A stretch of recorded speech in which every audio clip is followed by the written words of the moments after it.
જય સ્વામિનારાયણ વાલા ભક્તો. સંત છે નહીં, માં છે. અને માં દીકરાને કડવું ઔષધ પાઈને તો એ દીકરાની તંદુરસ્તી માટે પાય. નાનું બાળક ઘડીક રડે, કડવું પીવડાવે એટલે, પણ એ બાળક માટે કડવી ગોળી દઉં છું કાકસરો, શરીરને સુખ થવાનું. એટલે સંતો આપણને કાંઈ વઢે, ક્યારેક કોઈ ઉત્સવમાં આપણે ધ્યાન ન આપ્યું હોય, સેવામાં ક્યાંક બે શબ્દો કઠણ ક્યાંય વાલા ભક્તો તો સહન કરી લેજો. કારણ કે સંત છે ને એ તો સોનું છે, સોનું. એમનો સ્પર્શ આપણને થાય ને તો આપણે સોનું થઈ જાવું, સોનું વાલા ભક્તો. સ્વામિનારાયણ ભગવાન સંતોને દંડવત કરતા, સંતોને દંડવત કરતા.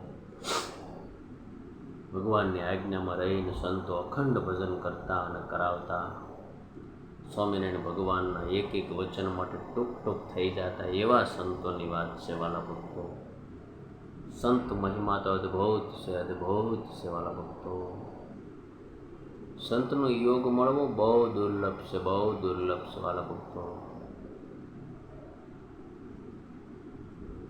આફ્રિકાની અમે અંદર ગયા ત્યારે ત્યાં ઘણા સ્ટેટની અંદર ફરવાનું થયું, પરંતુ અહીંયા આપણે ભારત જેવો યોગ ન થાય, ક્યાંય યોગ ન થાય. એ તો એ વિસ્તારમાં જાય ત્યારે સંતોની આપણને મહત્તા સમજાય કે સંત શું છે, સંતને કેમ ભગવાનનું સ્વરૂપ આપવામાં આવ્યું છે. એટલે વાલા ભક્તો, સંતોનો મહિમા તો અદ્ભુત છે, અજોડ છે, અમાપ છે. એ મહિમા આપણે ક્યારેય ન ગાઈ શકીએ. આ તો આપણી કાલી કાલી ભાષામાં ભગવાન જેટલું આપણને બોલાવે એટલું આપણે બોલી શકીએ વાલા ભક્તો. સંતોની સંગે રહેજો, સંતોનો યોગ રાખજો. સંત સમાગમ કીજે હો નિચદિન સંત સમાગમ કીજે. આવા સંતો આપણને મળ્યા છે. કથા વાર્તા એમની જોડે બેસી તો ભગવાનમાં આપોઆપ હેત થવા લાગે, આપોઆપ હેત થવા લાગે. પણ કેવા સંતો? તો કે સ્વામિનારાયણ ભગવાનના સિદ્ધાંતને માનનારા, સ્વામિનારાયણ ભગવાનની આજ્ઞામાં ટૂંક ટૂંક થઈ જનારા, એ સંતોનો મહિમા છે વાલા ભક્તજનો, એ સંતોનો મહિમા છે.